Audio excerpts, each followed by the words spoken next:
Bienvenue pour cette exploration dans les coulisses de l'intelligence artificielle. Aujourd'hui, on va creuser une question essentielle, hein.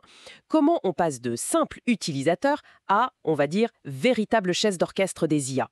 On va décortiquer l'art subtil du prompting, vous savez, comment on formule la requête parfaite, et on va poser un peu les bases pour comprendre la création d'agents IA, ces assistants de demain, quoi. Mhm. Pour ça, on s'est basé sur une sélection de documents assez pointus, des guides pratiques, des retours d'expérience d'acteurs majeurs, comme Anthropic, Google avec son API Gemini, le framework LangChain et aussi OpenAI, bien sûr. De quoi bien alimenter notre discussion. Oui, de très bonnes sources. L'objectif, aujourd'hui, il est clair. On va essayer d'extraire le meilleur de tout ça. Comment on dialogue efficacement avec un modem de langage? C'est quoi les petits secrets pour concevoir des agents IA qui tiennent la route, même pour des tâches simples au début? Allez, c'est parti, on plonge dedans. Allons-y. Alors, commençons par le commencement, le nerf de la guerre, le prompting. C'est quoi exactement une invite ou un prompt efficace? Si on regarde la doc de Google, ils disent que c'est l'art de formuler une requête en langage naturel pour obtenir la meilleure réponse possible du modèle. Ça a l'air simple comme ça, mais bon. Absolument. Mais c'est tout un art, comme vous dites. La clarté et la spécificité, c'est vraiment la clé. Il faut donner des instructions qui soient précises. Un modèle comme Gemini, par exemple, il peut traiter plein de types d'entrées différentes. Ça peut être une question directe. Genre? Genre, quel serait un nom accrocheur pour une boutique de fleurs séchées? Ou alors une tâche claire, fais-moi une liste de 5 équipements indispensables pour aller camper. D'accord. Ça peut aussi être une classification. Classe ces animaux, éléphants, souris, escargots. Ou même, juste un début de phrase ou de texte à compléter par le modèle. Ok, donc la clarté, c'est essentiel. Mais on sait bien que parfois, ce qu'on veut, c'est pas juste une réponse, mais une réponse dans un format bien précis, genre un JSON nickel, ou une liste bien numérotée. Est-ce qu'on peut vraiment forcer le modèle à faire ça? Alors forcer, c'est peut-être un grand mot, mais on peut très fortement l'influencer, oui. Il faut le dire, il faut le spécifier explicitement dans le prompt. Demander une liste à puces, un tableau bien structuré, un objet JSON. Ah oui. Oui, oui. Ou même imposer un certain style, un ton argumentatif, ou neutre, ou au contraire très créatif. Google donne l'exemple où on demande un plan détaillé pour une dissertation sur les colibris en exigeant une structure bien précise. Intro, développement, conclusion. C'est souvent indispensable si on veut ensuite utiliser cette sortie dans un autre programme, quoi. C'est là que ça devient vraiment puissant en fait. Et quelles sont les techniques un peu plus avancées pour vraiment optimiser ces prompts au-delà de juste dire fais-moi une liste? Alors, il y a plusieurs stratégies intéressantes qui ressortent des guides, notamment chez Google. D'abord, la différence entre zero shot et few shot. Zero shot, few shot. Oui, oui. En zero shot, on pose la question directement, sans exemple. Paf. En few shot, on donne au modèle quelques exemples de paires requête-réponse réussies pour le guider. D'accord. L'intérêt du few shot, c'est pas juste d'avoir le bon format. Ça permet aussi, de manière assez subtile, d'orienter le style ou même la personnalité de la réponse sans avoir à réentraîner tout le modèle, ce qui serait beaucoup plus lourd. C'est un levier assez léger pour des résultats nuancés, en fait. Ah oui, c'est malin ça. Ensuite, le contexte. C'est vital. Ajouter des informations pertinentes dans le prompt, ça change tout. Pour reprendre l'exemple du dépannage de routeur Wi-Fi, si on dit le voyant est jaune et il clignote lentement, l'aide sera bien plus ciblée que si on dit juste mon routeur marche pas. Logique. On peut aussi structurer le prompt avec des préfixes, des petits marqueurs comme entrée, sortie, exemple. Ça aide le modèle à mieux découper et comprendre la requête. Hmm. Pour les tâches plus complexes, la décomposition, c'est la reine. On divise le problème en étapes plus petites. Soit on enchaîne les prompts, la sortie d'un prompt devient l'entrée du suivant, soit on lance plusieurs tâches en parallèle et on agrège les résultats. D'accord, on découpe. Et enfin, il ne faut pas oublier les paramètres du modèle. On peut jouer avec la température. Ça contrôle le degré de créativité ou d'aléatoire. Une température de 0, c'est totalement déterministe, prévisible. Plus on augmente, plus c'est créatif, voire un peu fou. D'accord, le bouton folie. C'est un peu ça. Et il y a aussi top K ou top P qui contrôle comment l'IA choisit le mot suivant. C'est un peu comme choisir entre être très conventionnel ou plus original dans le choix des mots. Ça permet vraiment de sculpter la réponse finale. Très clair. Mais cette histoire de donner des exemples en few shots, ça a alors bien, mais est-ce qu'il n'y a pas un risque que l'IA se mette juste à copier bêtement les exemples et perdre sa capacité à raisonner plus largement? Ou d'autres pièges à éviter? C'est une très bonne question. Le risque existe. C'est ce qu'on appelle le surapprentissage ou overfitting. Si on donne trop d'exemples ou des exemples trop similaires, le modèle pourrait se focaliser uniquement sur ce schéma précis et ne plus savoir gérer d'autres cas. D'accord. Il faut aussi faire attention à ne pas donner d'instructions ambiguës qui pourraient pousser le modèle à faire des erreurs factuelles ou à tenir des raisonnements un peu bancals. La vérification humaine de la sortie, elle reste indispensable, surtout quand l'enjeu est important. Ok, donc maîtriser les prompts, c'est un peu comme apprendre à donner des ordres parfaits. Mais si on veut que l'IA mène à bien carrément un projet basé sur ces ordres, c'est là qu'interviennent les agents IA, j'imagine. Qu'est-ce qui les différencie vraiment d'un simple appel à un modèle de langage, même un bon appel? C'est exactement ça. C'est la différence, on pourrait dire, entre donner un ordre ponctuel et déléguer une mission complète. OpenAI, définit un agent comme un système qui accomplit des tâches de manière autonome.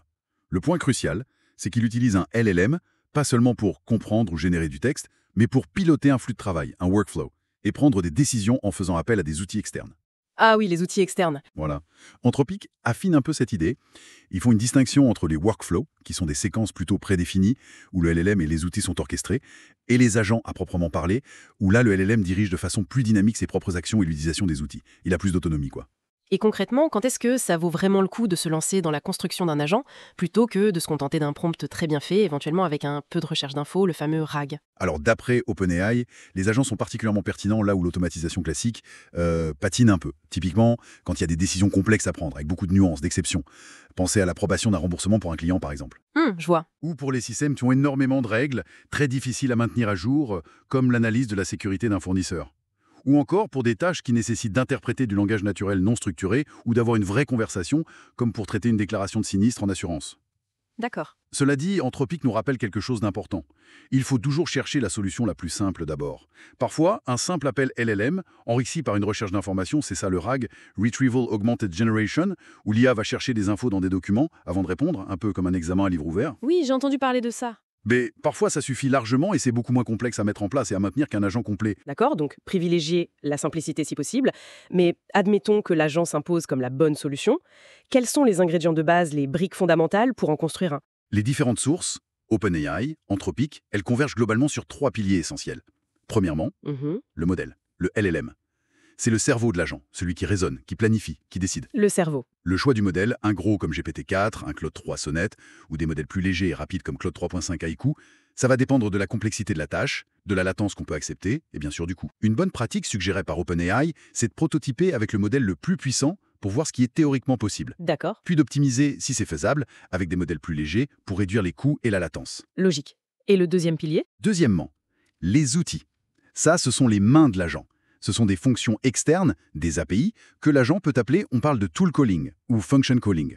Pour faire quoi? Pour obtenir des informations, aller chercher dans une base de données sur le web ou pour agir dans le monde réel ou numérique, envoyer un email, mettre à jour une fiche client dans un CRM. Ce qui ressort beaucoup des guides, c'est que les outils, c'est souvent le point faible. Un LLM super intelligent, avec des outils mal décrits ou peu fiables, eh bien, il va échouer. Ah oui, important ça. Anthropic insiste beaucoup là-dessus, il faut soigner l'interface de ces outils pour le LLM. La description de ce que fait l'outil doit être hyper claire, il faut bien les tester, c'est crucial. D'accord. Cerveau, main. Et le troisième? Troisièmement, les intuitions. C'est le mode d'emploi de l'agent. C'est là qu'on définit son rôle, ses objectifs, ses limites, comment il doit se comporter. Plus les instructions sont claires et précises, moins il y aura d'ambiguïté et donc moins de risque d'erreur. OpenAI suggère de s'inspirer des procédures humaines existantes, de bien découper les tâches en sous-étapes, d'être très explicite sur les actions à faire ou à ne pas faire et de penser aux cas limites. Donc un cerveau, le LMM, des mains, les outils, et un mode d'emploi, les instructions. Bon, simple en théorie, comme souvent. C'est ça. Mais comment tout ça s'articule en pratique? Comment l'agent passe concrètement de l'instruction initiale à l'action, étape après étape? C'est toute la question de l'orchestration. Comment on fait travailler tout ça ensemble? OpenAI suggère de commencer simple, souvent avec ce qu'ils appellent un système à agent unique. Agent unique? Oui, un seul agent qui gère tout, il fonctionne un peu en boucle, ce qu'ils appellent la run loop. Il reçoit une entrée, la demande de l'utilisateur, il réfléchit, il choisit une action, appeler un outil ou répondre directement à l'utilisateur, il exécute cette action, il analyse le résultat de l'action et il recommence ce cycle jusqu'à ce qu'une condition de sortie soit atteinte. Par exemple? Par exemple, la tâche est terminée, ou il y a une erreur qu'il ne sait pas gérer, ou il a obtenu la réponse finale à donner à l'utilisateur. On peut commencer avec un agent simple et lui ajouter des outils progressivement. Une astuce donnée par OpenAI, c'est d'utiliser des templates de prompt avec des variables. Ça permet de gérer différentes situations avec un seul squelette de prompt adaptable, ce qui simplifie pas mal la maintenance. Cet agent unique qui tourne en boucle, ça me semble bien pour des tâches assez linéaires. Mais soyons réalistes, souvent les processus, ils ont plein de branches, c'est plus compliqué. Qu'est-ce qui se passe si ça devient trop complexe ou si l'agent a tellement d'outils qu'il ne sait plus lequel choisir? C'est exactement le cas où OpenAI propose de passer au système multi-agent. Ils décrivent principalement deux grands schémas, deux patterns. Le premier, c'est le pattern manager. Manager, oui. Oui, un agent central, le manager, qui va coordonner plusieurs agents spécialisés. Il les appelle un peu comme s'ils étaient des outils. C'est lui qui garde la vue d'ensemble, qui découpe la tâche et qui synthétise les résultats. C'est idéal si on veut garder un point de contrôle unique et centralisé. D'accord, un chef d'orchestre. Et l'autre schéma? L'autre, c'est le pattern décentralisé. Là, on a plusieurs agents qui sont plutôt des pairs et ils se passent le relais, le hand-off. Un agent fait sa partie du travail, puis il transfère le contrôle à un autre agent qui est plus spécialisé pour l'étape suivante. Ah oui. Comme dans quel cas? On peut imaginer ça pour un système de support client, par exemple. Un premier agent fait le tri, il identifie le type de problème, puis il passe la main soit à l'agent technique, soit à l'agent facturation, etc. C'est un peu comme une course de relais, où chaque coureur est expert de son segment. Intéressant ces deux structures. Mais j'ai l'impression qu'Anthropic, ils abordent l'orchestration sous un angle un peu différent. Non? Ils insistent sur autre chose, il me semble. Tout à fait. Alors que OpenAI propose ses rôles d'agent assez structurés, manager, worker, etc., Anthropic met plutôt l'accent sur la composition de briques fonctionnelles qui soient simples et surtout transparentes. Transparente. Oui, il recommande une certaine méfiance vis-à-vis des frameworks d'agents qui sont très abstraits, parce que ça peut parfois masquer la logique interne et rendre le débugage très compliqué quand ça ne marche pas. Leur philosophie, c'est plutôt de construire en assemblant des patterns bien compris, des briques élémentaires. Comme quoi, par exemple? Ils décrivent des choses comme le chaînage de prompt, on découpe la tâche en étapes séquentielles, comme on disait tout à l'heure, le routage, on dirige la requête vers le bon outil ou le bon modèle, par exemple, un modèle rapide pour les questions simples, un modèle puissant pour les tâches complexes. Mhm. La parallélisation, on lance plusieurs sous-tâches en même temps. Le schéma orchestrateur workers, là c'est un LLM chef d'orchestre qui délègue dynamiquement à d'autres LLM workers, ou même un pattern évaluateur optimiseur, une boucle où un LLM génère une réponse et un autre LLM la critique ou donne du feedback pour l'améliorer. C'est une approche qui se veut peut-être plus modulable et surtout plus facile à comprendre quand on doit mettre les mains dans le cambouis. Et les frameworks comme LangChain, qui sont mentionnés aussi dans les sources, comment ils s'intègrent dans ces différentes philosophies? Ils servent à quoi au final? Alors ces frameworks LangChain, mais aussi LangGraph, ou les gens SDK d'OpenAI lui-même, ce sont des facilitateurs. Ils fournissent des composants déjà prêts, des briques préconstruites, pour implémenter plus facilement ces différents patterns d'orchestration qu'on vient de décrire. D'accord. Le tutoriel de LangChain, par exemple, il montre très bien comment on peut assembler rapidement un agent. Avec un modèle, ils utilisent Claude 3 Sonnet, un outil, une API de recherche web comme Tavily, et un peu de mémoire pour qu'ils se souviennent de la conversation. On voit concrètement l'agent décider d'utiliser l'outil, le tool calling, Exactement, le tool calling. puis formuler la bonne requête pour cet outil, par exemple, quelle est la météo à San Francisco, et ensuite intégrer la réponse de l'outil dans son dialogue final avec l'utilisateur. L'agence SDK d'OpenAI, lui, met en avant une approche code first, très flexible pour construire ses agents. Le compromis, comme le soulignait un peu Anthropic, c'est que parfois une abstraction trop forte peut rendre le débogage un peu plus opaque. Faut trouver le bon équilibre. Donner de l'autonomie à des agents, c'est clairement puissant, on le voit bien. Mais ça fait aussi un peu froid dans le dos, non? Comment on s'assure qu'ils ne partent pas complètement en roue libre ou qu'ils ne se font pas manipuler pour faire n'importe quoi? C'est la question absolument centrale de la sécurité et de la fiabilité. Et la réponse, ce sont les guardrails, les garde-fous. OpenAI insiste beaucoup là-dessus. Il faut une défense en profondeur, sur plusieurs couches. C'est pas une seule barrière, c'est plusieurs. D'accord, plusieurs couches de sécurité, comme quoi? On trouve d'abord des classifieurs, souvent. Ce sont d'autres LLM spécialisés pour vérifier deux choses.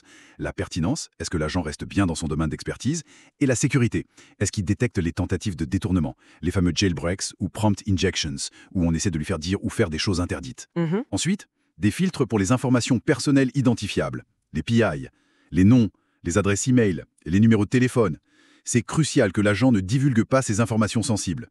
C'est un peu comme un marqueur noir automatique qui censure l'info. Oui, essentiel. Il y a aussi les outils de modération de contenu, pour bloquer tout ce qui est haineux, harcelant, inapproprié. Et puis, une évaluation très attentive des risques liés à chaque outil.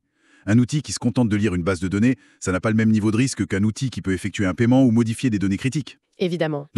Pour les actions qui sont jugées à haut risque, on peut déclencher une vérification supplémentaire, voire une approbation humaine obligatoire avant que l'action soit exécutée. D'accord, une validation manuelle pour les trucs sensibles. Exactement.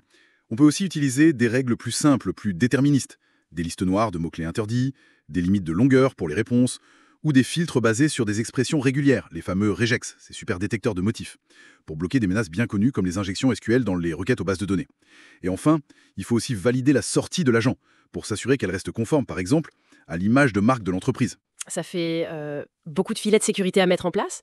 Comment on priorise tout ça dans un projet réel? On commence par où? L'approche pragmatique, recommandée par OpenAI, c'est de commencer par identifier les risques les plus évidents et les plus critiques pour le cas d'usage précis. Souvent, c'est la confidentialité des données et la sécurité du contenu généré. Puis, on ajoute d'autres garde-fous au fur et à mesure, en fonction des problèmes qu'on rencontre pendant les tests ou une fois que c'est déployé en conditions réelles. C'est un processus itératif. Il faut trouver le bon équilibre entre une sécurité maximale et une expérience utilisateur qui reste fluide. Oui, pas trop contraignant non plus. C'est ça. D'ailleurs, l'agence SDK d'OpenAI intègre ces garde-fous comme des composants à part entière du système, qui peuvent tourner en parallèle de l'agent principal et lever une exception, c'est-à-dire arrêter l'agent, si une règle de sécurité est enfreinte.